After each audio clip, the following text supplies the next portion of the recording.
Germán Jarque es director de Participación Ciudadana de la Agencia Nacional de Discapacidad, tiene una larga militancia en esto, estuve charlando con él en la semana y la verdad que me dio algunos datos que son interesantes, que hay que tenerlos sobre la mesa. Hay un 10% de la población argentina que tiene alguna discapacidad. Germán me decía, en realidad es un poco más, porque la tramitación del certificado único de discapacidad es obviamente voluntaria, entonces no todos lo tienen. Germán, ¿cómo estás? Buen día, gracias por recibirnos. Buenos días, Feli, gracias a vos por el espacio. Sí, es un tema que además está absolutamente invisibilizado. Somos muy injustos los medios a la hora de armar agenda y es un tema que está invisibilizado siempre. Claro, y a veces lo que sale a la luz son estos comentarios tan dañinos como lo que han hecho estos libertarios, y por ese motivo yo creo que muchas familias prefieren no tramitar el certificado de discapacidad porque siguen mostrando la discapacidad como un aspecto negativo, como algo ocultar, como pasó en Córdoba, donde le dicen al juez que no la lleves, dejarla en tu casa con la madre, como que fuera motivo de vergüenza tener un hijo con discapacidad, y peor aún, como si tener esta discapacidad nos quitaron un derecho que tiene todo ciudadano, que es el derecho a elegir a nuestros representantes. Claro, es terrible eso. Aparte, el certificado de discapacidad es una herramienta que te abre las puertas para los diferentes tratamientos, es decir, facilita la inclusión en la educación, la inclusión en salud que puede requerir una persona con discapacidad, y que los padres, las madres se planteen, pero esto que voy a hacer, ¿me ayuda o estigmatiza a mi hijo? La verdad que es muy lamentable, ¿no? Y que habla de nosotros como sociedad también. Claro, muchos me han dicho, muchas mamás especialmente, no quiero ponerle esa marca, porque es una marca que luego no se quita, como marcado a la persona, digo, con una perspectiva como discapacitado, que es el término que han utilizado en estos dos casos. Sí, hablan directamente así, sí. Se recomienda hablar de personas con discapacidad, pues la discapacidad exacto. No es lo que te define. Germán, y vos me contabas lo del voto asistido, que es lo que en realidad yo quería retomar, que me decías hubo cambios muy importantes con respecto a cómo votamos las personas que necesitamos asistencia a la hora de entrar al cuarto oscuro, y de los cambios que se dieron durante el gobierno de Cristina Kirchner, que vos podés elegir con quién vas a ingresar al cuarto oscuro. Exacto, dentro de las conquistas de todos los derechos en lo que se avanzó en estos años gloriosos, debemos decir que se tuvo en cuenta, se nos tuvo en cuenta. Yo tengo hoy 45 años. Ajá. La primera vez que fui a votar tuve que entrar con el presidente de mesa, algo totalmente incómodo. Terrible, ¿no? Sí. Claro, así que bueno, luego durante el gobierno de Cristina esto se modificó, se incorporaron una serie de derechos que garantizaban justamente la accesibilidad, y entre ellos el derecho de voto asistido.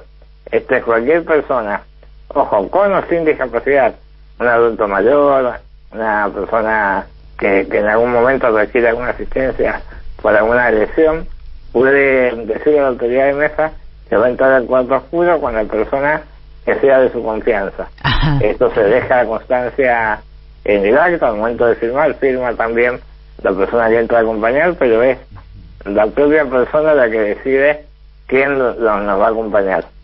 Y algo también importante que quiero aprovechar, porque muchos tal vez no están capacitados a la hora de ser autoridad de mesa, o les toca porque la mesa no está completa.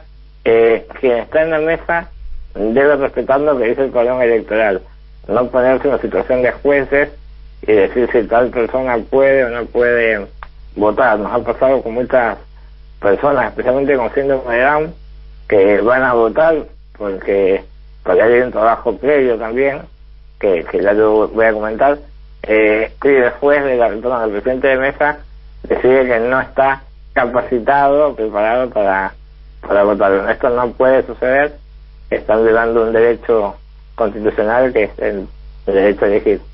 Y también es importante, y en eso interpelamos también a los partidos políticos de todas las fuerzas que en la campaña hablen de discapacidad, que hagan spot en formatos accesibles, que tengan intérprete de lengua de señas.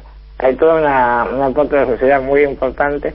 Hablamos de cerca de 5 millones de argentinos y argentinas que queremos expresarnos, y a las personas con discapacidad también un pedido. Muchos me preguntan cómo hago para no ir a votar, para eximirme.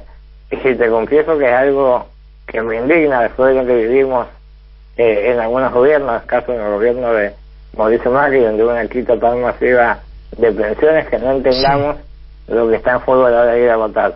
Así que ejerzamos este derecho que estamos protegiendo. Qué importante todo lo que estás diciendo, Germán, y que las personas con discapacidad aparte sean conscientes de sus derechos y de lo que pueden reclamar, ¿no? Porque si no sabes cuáles son tus derechos, es difícil reclamarlo cuando llegas a esa situación de tensión que una autoridad de mesa te cuestiona si podés entrar o no podés entrar con la persona que vos decís es mi persona de confianza. Nico Márcico se suma a la charla, Germán. Germán, ¿cómo estás? Buen día.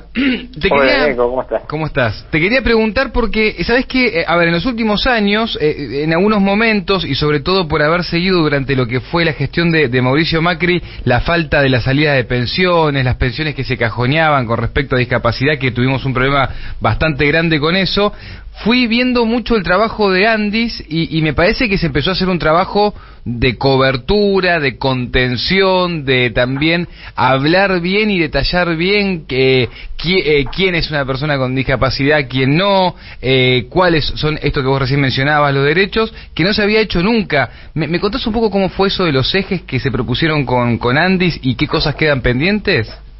Sí, primero que nada, lo fundamental es que se puso al frente de la Andis a una persona con discapacidad, que eso habla de nada de nosotros sin nosotros.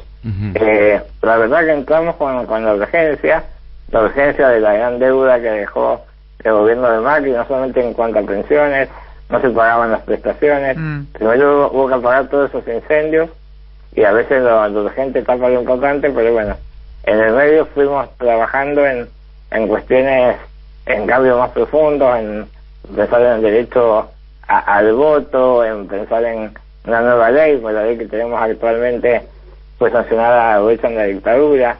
Se ha trabajado mucho, y también con el apoyo de los medios de comunicación, no todos obviamente, que se acercaron, se han capacitado mucho, se ha hablado generalmente de la forma de hablar o mencionar a la discapacidad. Falta muchísimo, pero bueno, tiene que ver también con una situación difícil que ha atravesado el país. Tocó la pandemia, hubo que atender la urgencia, pero bueno, queremos desde la agencia avanzar en otros derechos que históricamente vienen relegados. Bien, sí, ¿no? Y aparte que son derechos políticos que ya los tienen, los derechos que estamos mencionando, ¿no? Que ya están y que deben cumplirse, debemos trabajar, debemos bregar para eso. Germán, y en cuanto al voto accesible, ¿qué falta? Digamos, ¿en qué falta trabajar? Yo creo que lo primero, lo fundamental, es que los partidos políticos hablen a esta sociedad, que accesibilicen sus propuestas para que justamente podamos elegir en igualdad de condiciones, y desde el Ejecutivo, en conjunto con la Cámara Electoral, la Dirección Nacional Electoral, se ha hecho una campaña muy fuerte donde en cada establecimiento escolar donde se vota van a haber afiches en formato accesible con todos estos derechos. Se están capacitando a los que van a ser autoridades de mesa, y se prevé también una serie de spots para que todos conozcamos estos derechos. Eso va a ser un avance, pero es importante esto que decía antes, para poder elegir, que conozcamos, y por eso es que le pedimos tanto a quienes sean candidatos como a quienes arman la campaña que tengan en cuenta este grupo tan numeroso, y tampoco que lo hagan por ser buena gente, buenas personas, que entiendan que estos votos pueden definir una elección. La propia política los discursos de la política a veces suelen ser muy estigmatizantes con diferentes condiciones, ¿no? Esto de usar como adjetivo descalificativo sordo, autista, esquizofrénico, digo, está todo el tiempo en el discurso de la política. A veces tenemos que invitar a reflexionar un poco, ¿no?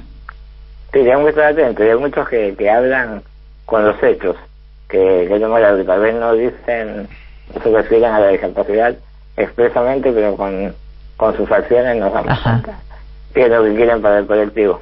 Dale. En este caso, bueno, Juntos por el Cambio ya demostró en su momento lo que tienen pensado respecto a la discapacidad. Germán, te mando un abrazo, muchas gracias.